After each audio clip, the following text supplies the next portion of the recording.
பிரார்த்தனைகளும் தியானங்களும்.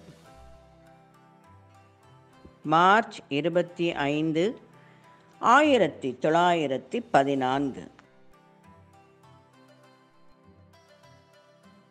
நின் செயல் எப்போதும் போல் மறைமுகமாய், மௌனமாய், ஆனால் சர்வ வல்லமையுடன் நடைபெறுவதை அறிய முடிகிறது.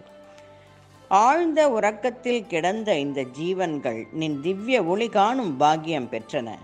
நின் முன் செய்த பிரார்த்தனை வீண் போவதென்பதே கிடையாது. எந்த உடல் அல்லது மக்கட் தொகுதி மூலமாக ஆகட்டும் சரி, நாங்கள் எங்கள் உளமார்ந்த நேர்மையுடன் நின்னுடன் தொடர்பு கொண்டால் அந்த உடல் அல்லது தொகுதி எவ்வளவு உணர்வற்ற நிலையில் இருந்த போதிலும் முழுமையாக உருமாறி விடுகிறது.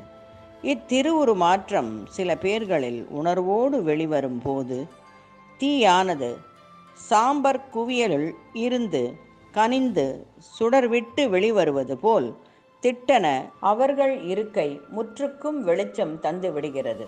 அப்போது நின் செயற்பாட்டைக் கண்டு வியந்து இன்புற்று அதை வணங்குகிறோம். அது நின் வெல்லொணா சக்திக்கு சான்றாகிறது. இதனால் மனிதருக்கெல்லாம் அவர்கள் இதுவரை காணாத ஒரு புதிய உண்மை இன்பத்திற்கு வாய்ப்பு இருக்கிறது என்பதை அறிகிறோம்.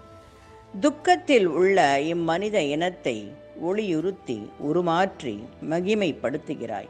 அவர்களுக்கு ஞானத்தின் அமைதியை தருகிறாய். எம்மனே, அவர்கள் சார்பில் என் நன்றி நின் புறம் கனிந்து எழுகிறது.